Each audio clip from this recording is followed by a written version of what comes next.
नमस्कार दोस्तों, आप सभी का स्वागत है हमारे ऑनलाइन प्लेटफॉर्म पे। दोस्तों, जो अपनी बात चल रही थी वो बात चल रही थी महाद्वीप और महासागरों की उत्पत्ति से संबंधित। और महाद्वीप और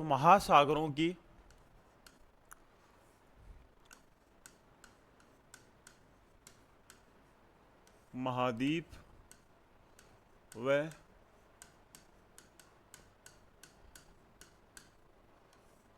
महासागरों की उत्पत्ति की अपन बात कर रहे थे।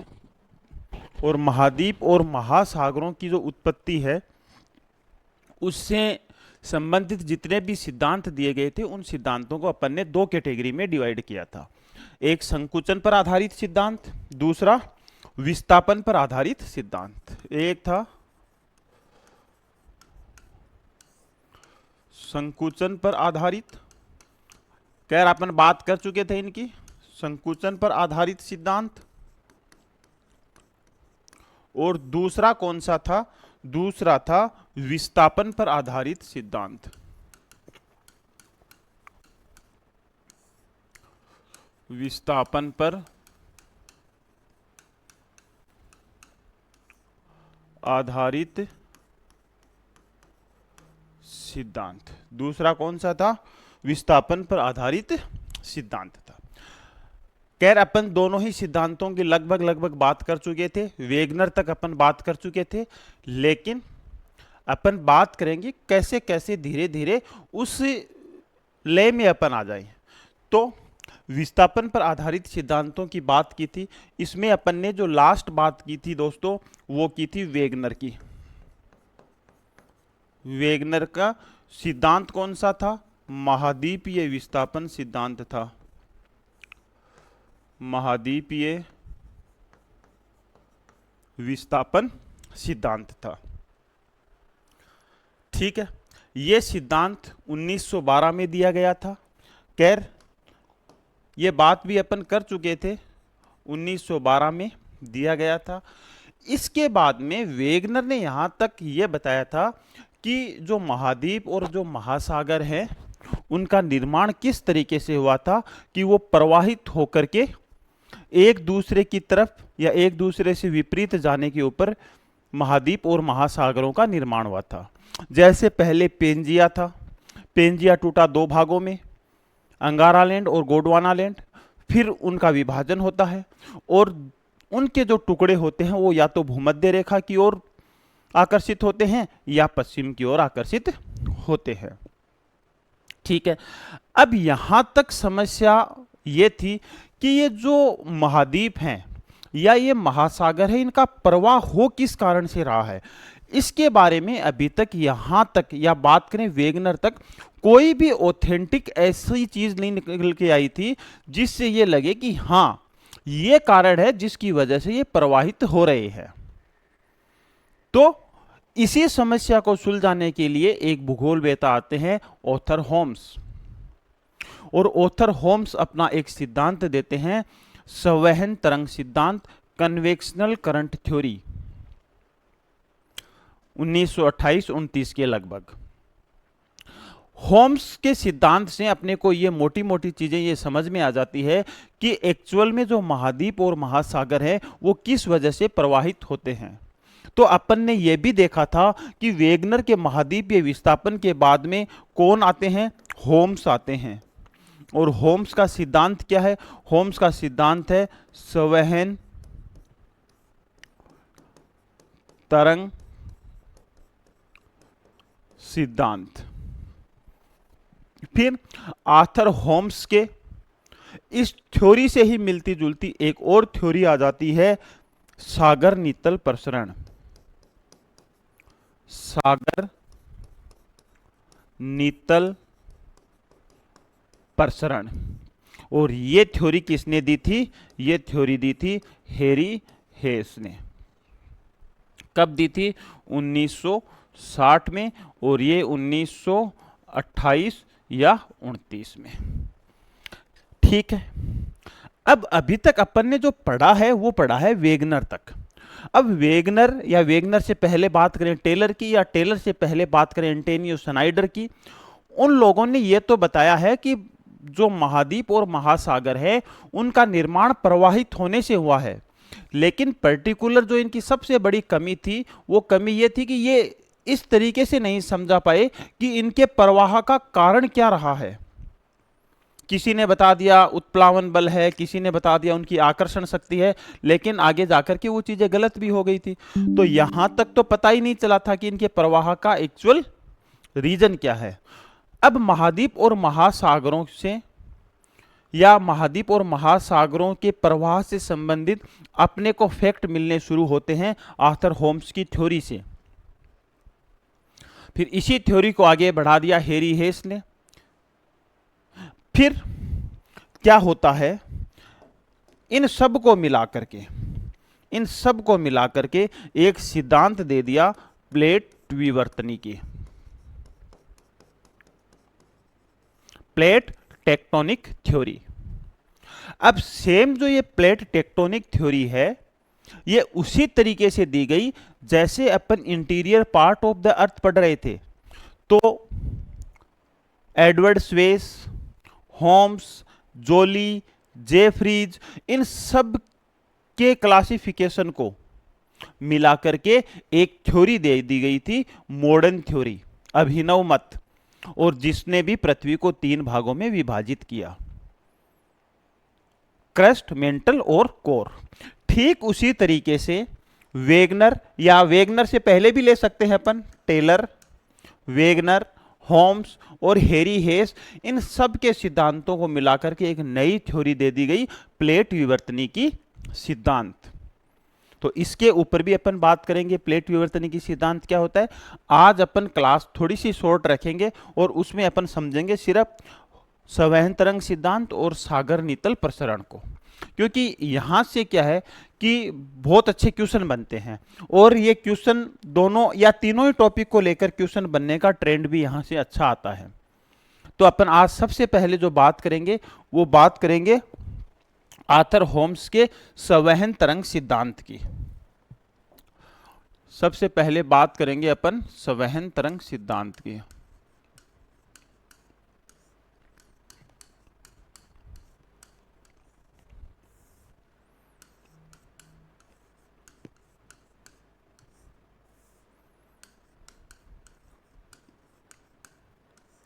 संवहन तरंग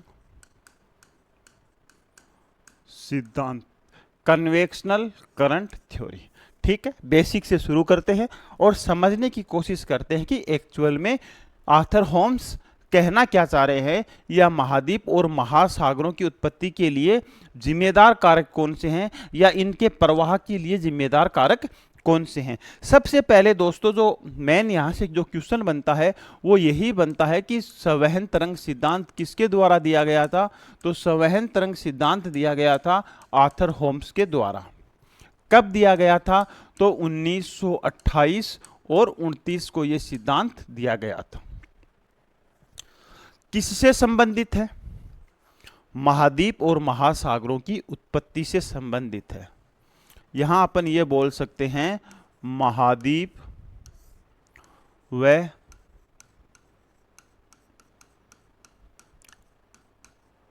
महासागरों की उत्पत्ति से संबंधित है।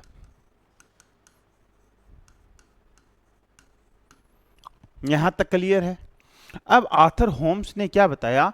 आर्थर होम्स ने पूरी पृथ्वी को 2 परतों में विभाजित किया। आर्थर होम्स ने, अब नई स्लाइड पे ले लेता हूं मैं, आर्थर होम्स ने पूरी जो पृथ्वी है उसको 2 भागों में विभाजित किया। ठीक है, अब कैसे कैसे किया वो देखते हैं। ये जो ऊपरी भाग था, ये जो ऊपरी भाग था,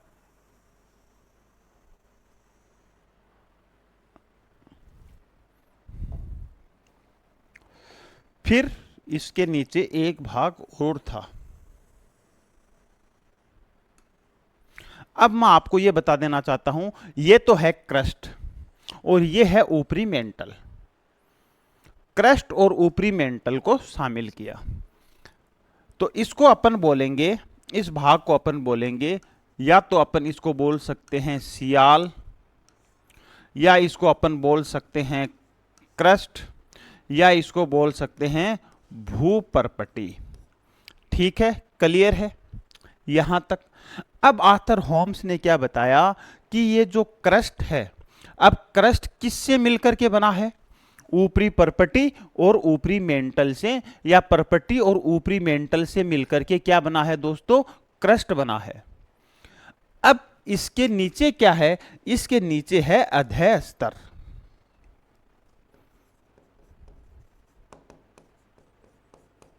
अधेय स्तर, सब स्ट्रेटम। अब ये जो अधेय स्तर है, ये यहां है पिघली हुई अवस्था में। अब क्यों है इसकी भी अपन बात करेंगे, ये पिघली हुई अवस्था में क्यों है इसकी भी अपन यहां बात करेंगे।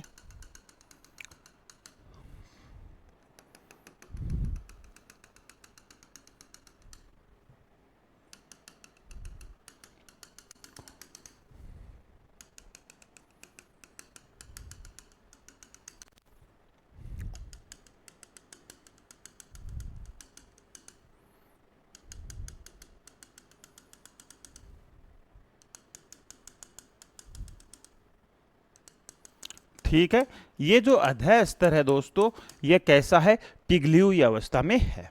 अब इसको अपन दूसरे नाम से अगर बोल सकते हैं तो सीमा बोल सकते हैं, या एस्टेनोस्फीयर बोल सकते हैं। खैर अपन ज्यादा उन चीजों में नहीं जाएंगे, यहां अपना जो टारगेट है वो रहेगा कि इसके सिद्धांत को समझना और महाद्वीप और महासागरों के प्रवाह को समझ जाना। अब देखो, अब आर्थर होम्स ने क्या बताया? आर्थर होम्स ने बताया कि जो ये सब स्ट्रेटम है, इनमें क्या मिलते हैं? इनमें आपको मिलते हैं रेडियो एक्टिव तत्व। रेडियो एक्टिव तत्व मिलते हैं। यहां मैं थोड़ा सा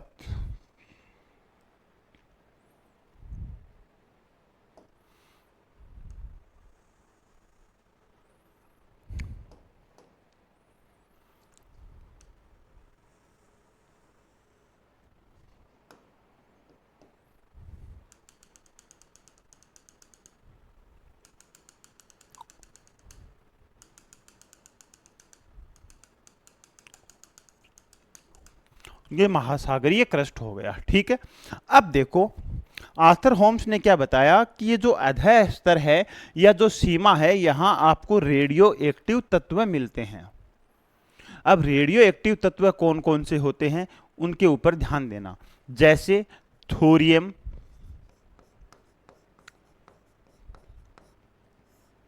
रेडियम,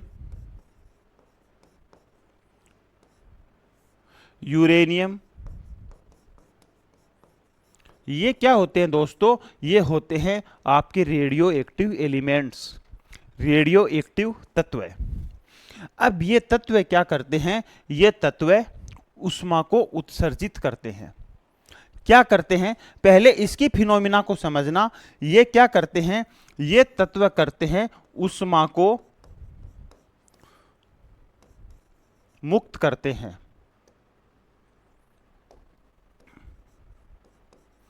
ऊष्मा को मुक्त करते हैं क्योंकि इनमें नाभिकीय संलयन होता है। दो अणु मिलकर के एक नए अणु का निर्माण करते हैं तो उसके साथ ही ऊष्मा मुक्त करते हैं। अब अगर यहां ऊष्मा मुक्त हो रही है, ध्यान से समझना इसको, अगर यहां से ऊष्मा मुक्त हो रही है इस भाग में, तो दो रीजन है यहां तापमान बढ़ने का। एक रीजन तो अपन ने पढ़ा था कि धरातल से जैसे जैसे नीचे की ओर जाते हैं तापमान बढ़ता है, तो एक तो उस वजह से ताप ज्यादा है, एक यहां रेडियो एक्टिव एलिमेंट्स हैं जो ऊष्मा को मुक्त करते हैं, और ऊष्मा को मुक्त करते हैं तो क्या बढ़ता है दोस्तों? यहां तापमान बढ़ता है, और तापमान बढ़ता है, तापमान बढ़ता है तो यहां की चट्टानें क्या हो जाती हैं? पिघल जाती हैं। पिघल जाती हैं, और पिघल जाती हैं तो यहाँ किसका निर्माण हो जाता है? यहाँ निर्माण हो जाता है मैग्मा का। क्लियर है यहाँ तक? अब देखो, अब ये जो रेडियो एक्टिव तत्व हैं ये ऊपरी भाग में भी पाए जाते हैं। ये रेडियो एक्टिव जो तत्व हैं दोस्तों, ये ऊपरी भाग में भी पाए जाते हैं। तो यहां भी क्या पाए जा रहे हैं? यहां भी रेडियो एक्टिव तत्व पाए जा रहे हैं। रेडियो एक्टिव तत्व पाए जा रहे हैं, लेकिन यहां भी ऊष्मा मुक्त करते हैं, यहां भी ऊष्मा मुक्त करते हैं। तो समस्या यह है कि धरातल के ऊपर तापमान ज्यादा क्यों नहीं होता?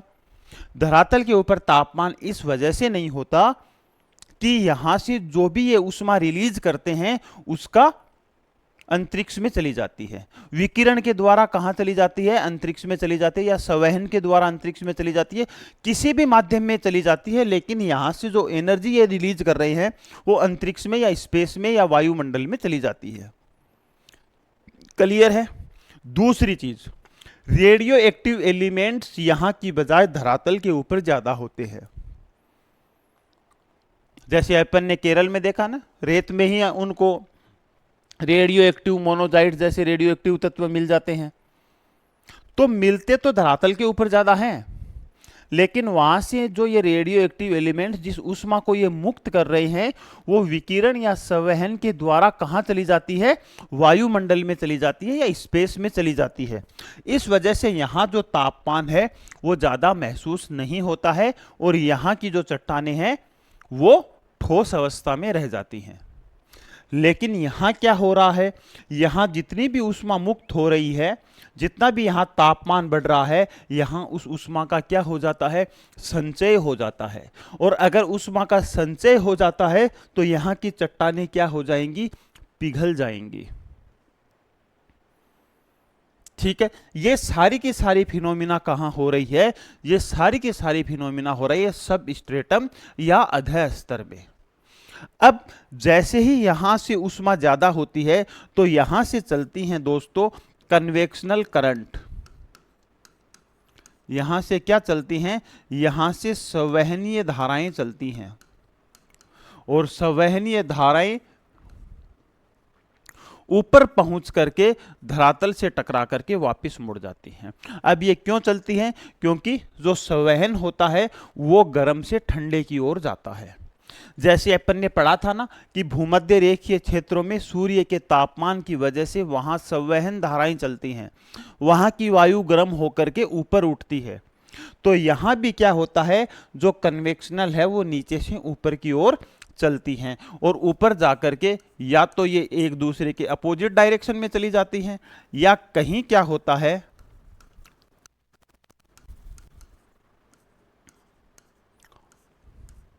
कहीं एक दूसरे के आमने सामने आती हैं। तो कहीं से तो ये दूर जाती हैं और कहीं से क्या होती है? आमने सामने जाती हैं। इस तरीके से ये चलती है। ठीक है, इस तरीके से यहां ये कन्वेक्शनल करंट चल रही हैं। अब कन्वेक्शनल करंट चल तो रही हैं, लेकिन ये करती क्या है? यही जो ये क्रस्ट है, यही जो क्रस्ट है इसमें हलचल पैदा करती हैं, इसमें हलचल पैदा करती हैं। आर्थर होम्स ने क्या बताया दोस्तों? आर्थर होम्स ने यह बताया कि जहां से कन्वेक्शनल करंट एक दूसरे के विपरीत दिशा में जाती हैं, अगर मान लो ये प्लेट है और इसके नीचे कोई ऐसी चीज आ रही है कि इसके इधर फोर्स लग रहा है, इसके इधर फोर्स लग रहा है, तो दोनों के एक दूसरे विपरीत दिशा में फोर्स लगने की वजह से दोनों फैल जाती हैं और एक दूसरे से दूर चली जाती हैं। एक दूसरे से क्या होती हैं? दूर चली जाती हैं। और एक दूसरे से जिस स्थान के ऊपर दूर जाती हैं वहां क्या होता है? वहां तो बन जाते हैं महासागर। दूर जाती है तो वहां क्या बन जाते हैं? वहां बन जाते हैं महासागर।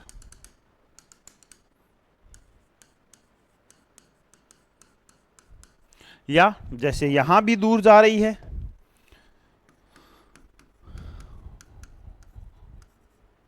यहां भी दूर जा रही है, तो यहां भी क्या बन गया? महासागर बन गया। क्लियर है? पहला कारण समझ में आया कि महासागरों का निर्माण कैसे होता है। अब देखो, अब जहां एक दूसरे के आमने सामने आ रही है, एक दूसरे के आमने सामने आकर के वापस नीचे की ओर जा रही है, आमने सामने आके वापस नीचे की ओर जा रही है, तो यहां क्या हो जाता है दोस्तों? यहां हो जाता है दसाव। यहां क्या हो जाता है? यहां हो जाता है दसाव। यहां क्या हो जाता है? दसाव हो जाता है। अब दसाव हो जाता है तो इसकी एक लंबी प्रोसेस चलती है। सॉरी, यहां से दसाव हो जाता है तो यहां से एक लंबी प्रोसेस हो जाती है। पहले तो किसका निर्माण होगा? दसाव होगा तो इसमें पानी भर जाएगा, और पानी भर जाएगा तो यहां भूसन्नति का निर्माण होगा।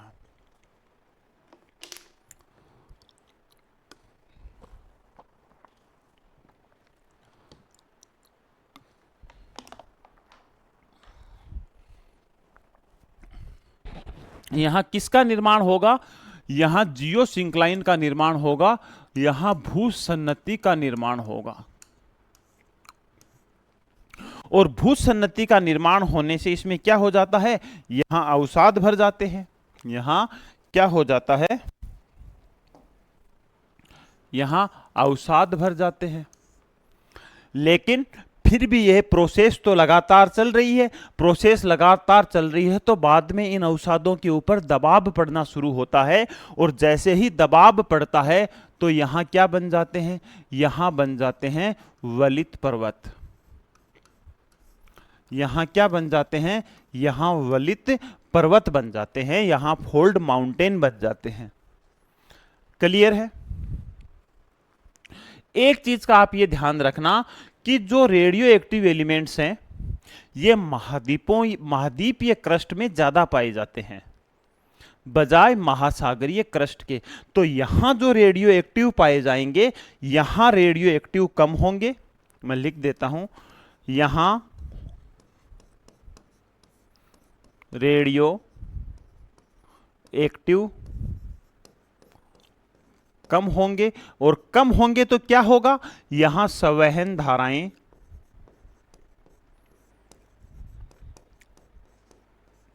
धीमी चलेगी, धीमी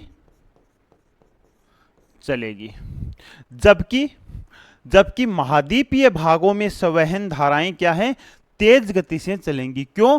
क्योंकि यहां रेडियो एक्टिव एलिमेंट्स महाद्वीपीय भागों में ज्यादा होते हैं। क्लियर है यहां तक? तो पहली बात तो ऑथर होम्स ने क्या समझाई?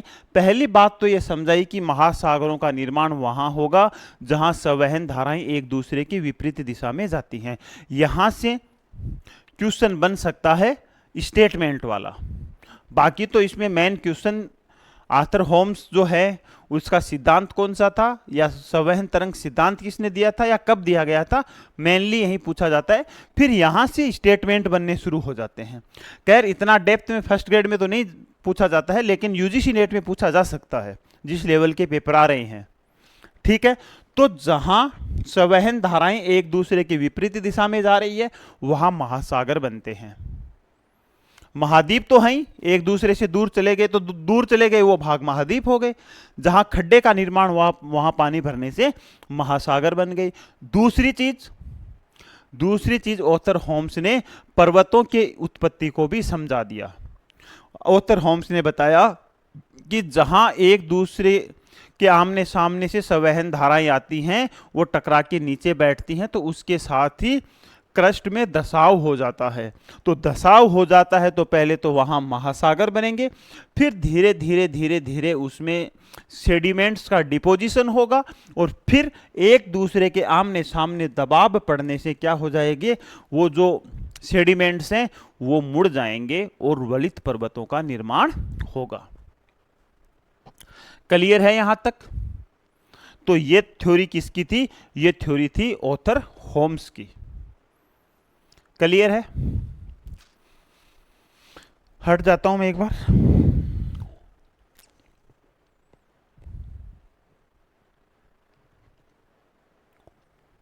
क्लियर है? तो ऑथर होम्स ने पृथ्वी को दो भागों में विभाजित किया, क्रस्ट और अधः स्तर, और अधः स्तर में बताया कि यहां संवहन या कन्वेक्शनल धाराएं चलती हैं। ऑथर होम्स के बाद में दोस्तों जो अगले विद्वान आए थे वो हेरी हेस आए थे। अगले जो विद्वान आए थे वो कौन आए थे? वो हेरी हेस आए थे, और उन्होंने सिद्धांत दिया था सागर नीतल प्रसरण। कौन सा सिद्धांत दिया था? सागर नीतल प्रसरण सिद्धांत दिया था। और सागर नीतल प्रसरण, पहला क्वेश्चन तो यही बन जाता है, किसने दिया था दोस्तों? हेरी हेस ने दिया था। और कब दिया था? 1960। और ये भी सिद्धांत महाद्वीप और महासागरों की उत्पत्ति से ही क्या है? संबंधित है। महाद्वीप और महासागरों की उत्पत्ति से ही संबंधित है।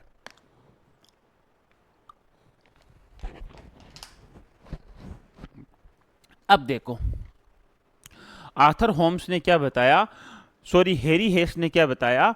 हेरी हेस ने यह बताया कि जो ये कन्वेक्शनल करंट चल रही हैं, बेस हेरी हेस ने भी कन्वेक्शनल करंट को ही रखा था। और क्या बताया कि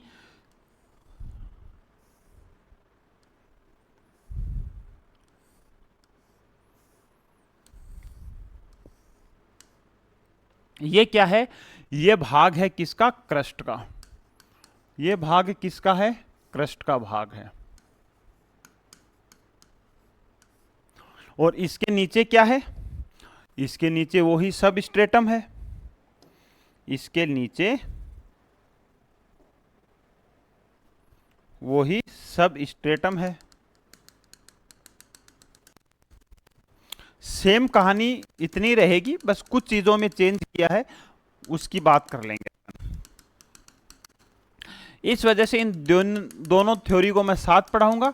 और कल जो क्लास रहेगी वो प्लेट की रहेगी। तो पहले अपन बेसिक प्लेट के बारे में बात करेंगे और उसके बाद में प्लेट टेक्टोनिक थ्योरी की बात करेंगे। अब देखो आर्थर होम्स ने बताया ये क्या है? ये भाग है क्रस्ट का।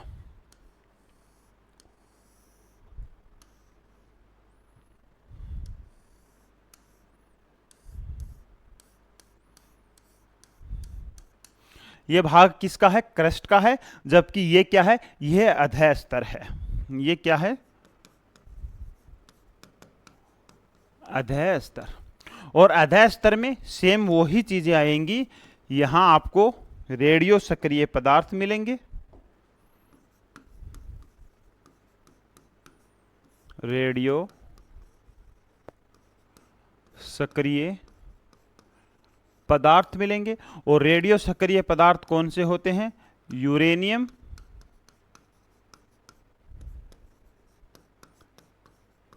थोरियम,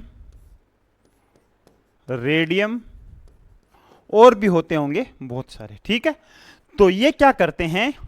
ये ऊष्मा का उत्सर्जन करते हैं। ऊष्मा का उत्सर्जन करते हैं। ऊष्मा का उत्सर्जन करने से यहां क्या हो जाता है? तापमान बढ़ जाता है। तापमान बढ़ जाता है। और तापमान बढ़ जाने से यहां किसका निर्माण हो जाता है? यहां निर्माण हो जाता है मैग्मा का। अब यही रेडियो एक्टिव एलिमेंट्स कहां पाए जाते हैं? यही रेडियो एक्टिव एलिमेंट्स धरातल पे भी पाए जाते हैं, लेकिन धरातल के ऊपर ऊष्मा का क्या हो जाता है? नाश हो जाता है या ह्रास हो जाता है। रीजन, यहां विकिरण होता है, यहां संवहन होता है, चालन होता है। तो इन सब के द्वारा यहां ऊष्मा नष्ट हो जाती है। अब देखो आर्थर होम्स ने क्या बताया था कि यहां क्या चलती हैं? यहां क्या चलती हैं? यहां कन्वेक्शनल करंट चलती हैं। यहां क्या चलती हैं? कन्वेक्शनल करंट चलती हैं। और यही बात हेरी हेस ने बताई थी। हेरी हेस ने भी क्या बताया था? हेरी हेस ने बताया था कि जहां संवहनीय धाराएं एक दूसरे से विपरीत दिशा में जाती हैं, वहां क्या हो जाता है? वहां एक दरार का निर्माण हो जाता है। वहां एक दरार का निर्माण हो जाता है। वहां का जो धरातल है या सागरों का जो नीतल है उसमें एक दरार बन जाती है, और जैसे ही दरार बनेगी दोस्तों तो क्या होगा, नीचे का जो ये मैग्मा है, नीचे का जो मैग्मा है ये यहां बाहर निकल करके जम जाएगा, ये बाहर निकल करके जम जाएगा। समझे बात को? आर्थर होम्स ने तो यहां तक बताया था और ये बता दिया था कि जहां एक दूसरे के आमने सामने आती है वहां धसाव होता है, और जहां एक दूसरे से विपरीत जाती है वहां फैलाव होकर महासागर बन जाते हैं। हेरी हेस ने क्या बता दिया, हेरी हेस ने यह बता दिया कि यहां किसका जमाव हो जाता है, मैग्मा का जमाव हो जाता है। किसका जमाव हो जाता है, मैग्मा का जमाव हो जाता है।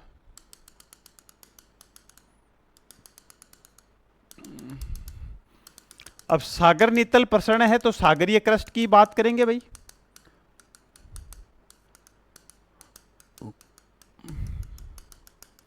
ठीक है, यहां किसका निर्माण हो जाता है, महासागरीय कटकों का निर्माण हो जाता है।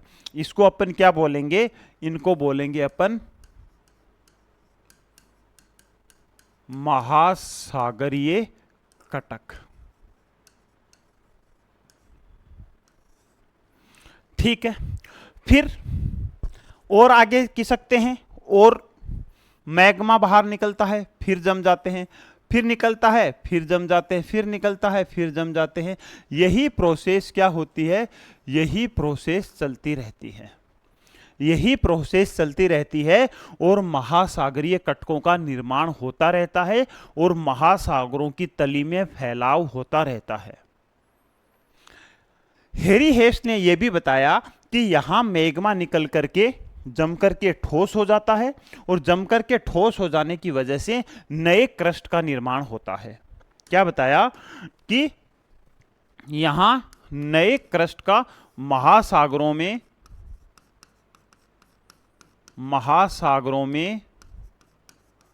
नए क्रस्ट का निर्माण होता है,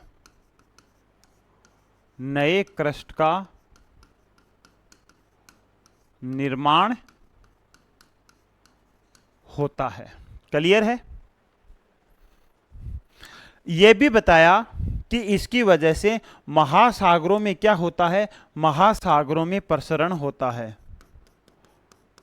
यह तो सिद्धांत ही था, महासागरों की तली में प्रसरण होता है, मतलब फैलाव होता है, और महासागरीय तली में प्रसरण की वजह से क्या होता है, महासागरीय कटकों का निर्माण होता है। क्या होता है,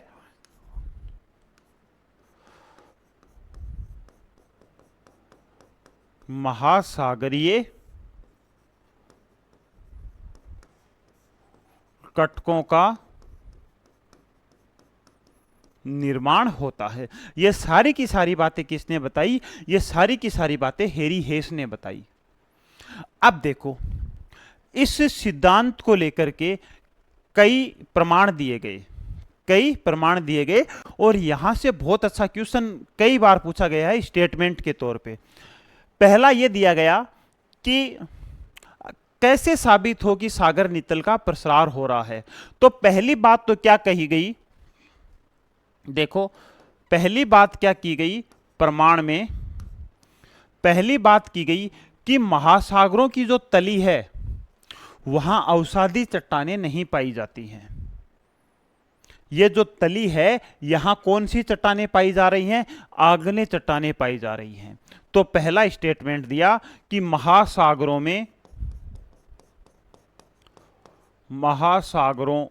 की तली में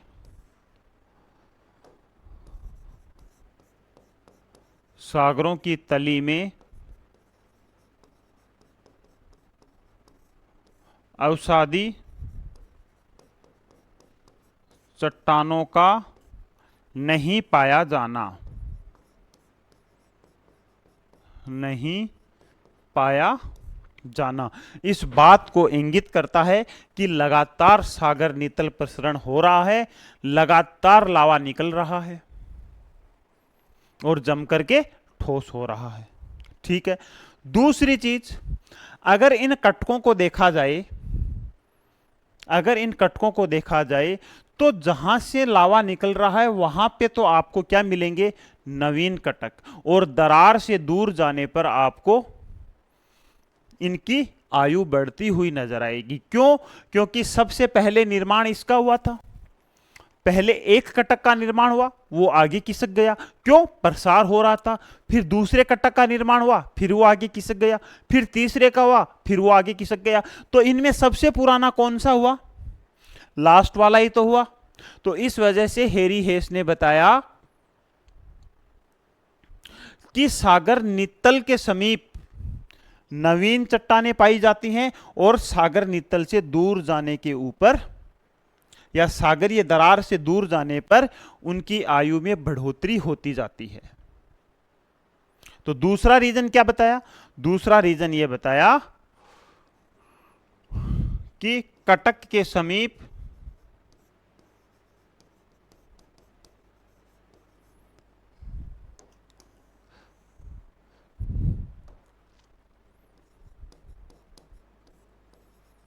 दरार के समीप नवीन चट्टानें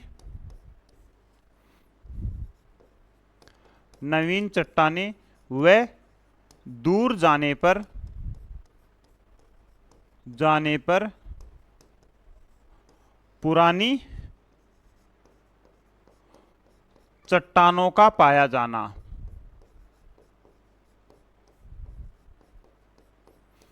इस बात को साबित करता है कि सागर नित्तल प्रसरण हो रहा है। इसके अलावा भी बहुत सारे कारण हैं। किनारों के ऊपर होने वाली विवर्तनिक घटनाएं, यहां होने वाली विवर्तनिक घटनाएं, तो ये भी लिख सकते हैं कि किनारों पर पाए जाने वाले वलित पर्वत, किनारों पर पाए जाने वाले वलित पर्वत इस बात को साबित करते हैं कि नीचे से सागरीय प्लेटें प्रसरण कर रही हैं। क्योंकि प्रसरण कर रही हैं तो कहीं ना कहीं तो एक दूसरे के आमने सामने आएगी। जैसे इसके लिए कई एग्जाम्पल दिए, कई उदाहरण दिए। जैसे अंटार्कटिक महासागर, अंटार्कटिक महासागर में जो एस आकार का रिज है वो किसकी वजह से बना है? वो ऐसे बना है कि नॉर्थ अमेरिका, साउथ अमेरिका प्रवाहित हो रहे हैं पश्चिम की तरफ, जबकि यूरोप और अफ्रीका प्रवाहित हो रहे हैं पूर्व की तरफ। मतलब इस तरीके से वो दोनों प्रवाहित हो रहे हैं। तो इस संबंध में ये प्रमाण दिया गया कि जो अंटार्कटिक महासागर है उसका जो क्षेत्रफल है वो बढ़ रहा है, जबकि प्रशांत महासागर का क्षेत्रफल घट रहा है। ये स्टेटमेंट देके कई बार क्वेश्चन पूछा हुआ है कि अंटार्कटिक महासागर का विस्तार हो रहा है या उसके नितल का विस्तार हो रहा है, जबकि प्रशांत महासागर का नितल घट रहा है। दूसरा, लाल सागर को लेकर के पहला क्या दिया गया? अंटार्कटिक महासागर का विस्तार। दूसरा क्या दिया गया? लाल सागर का विस्तार।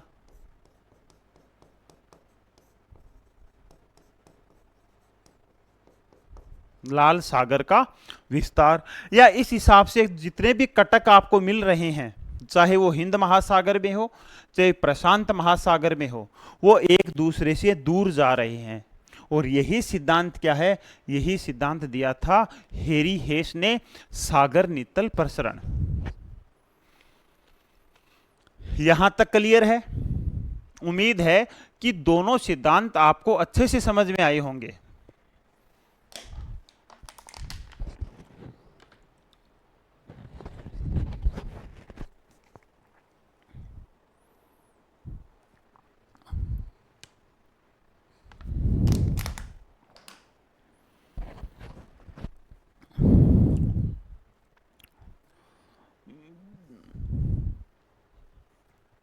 अब यहां से जो मेनली क्वेश्चन बनते हैं वो तो या तो ज्यादातर ये पूछा जाता है, ये तो बड़ा हिट क्वेश्चन है, ये तो बहुत ज्यादा हिट क्वेश्चन है कि सागर नितल प्रसरण सिद्धांत कब दिया गया था या किसके द्वारा दिया गया था, या फिर ये स्टेटमेंट दिए जा सकते हैं।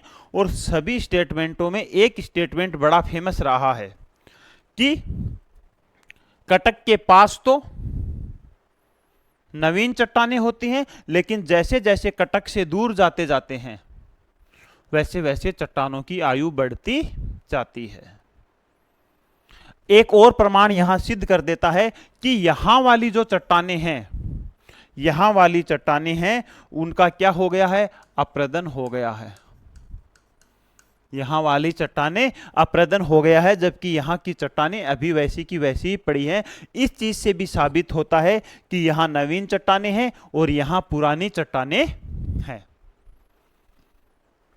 तो सागर नितल प्रसरण के माध्यम से अपन ने ये देखा है कि आज भी या वर्तमान समय में भी जहां जहां रिज हैं, जहां जहां कटक हैं, वहां वहां महासागरों की तली में विस्तार हो रहा है और विस्थापन आज भी क्या है, जारी है। फिर इन सब सिद्धांतों को मिलाकर के एक नई थ्योरी आई, प्लेट टेक्टोनिक थ्योरी। उसको अपन नेक्स्ट क्लास में चर्चा करेंगे। आज के लिए इतना ही। सभी को धन्यवाद। जाते जाते एक जरूरी सूचना, जिन स्टूडेंटों को कॉन्सेप्ट बेस अपने सब्जेक्ट की तैयारी करनी है, अच्छे कॉन्सेप्ट के साथ उसको याद करना है, तो हमारा जो एप्लीकेशन है आई क्लासेज, जिसका लिंक नीचे डिस्क्रिप्शन में दिया हुआ है, डाउनलोड करें और आई क्लासेज प्लेटफॉर्म के साथ जुड़ करके अपनी तैयारी को और ज़्यादा बेहतर करें। तो आज के लिए इतना ही। सभी को धन्यवाद दोस्तों।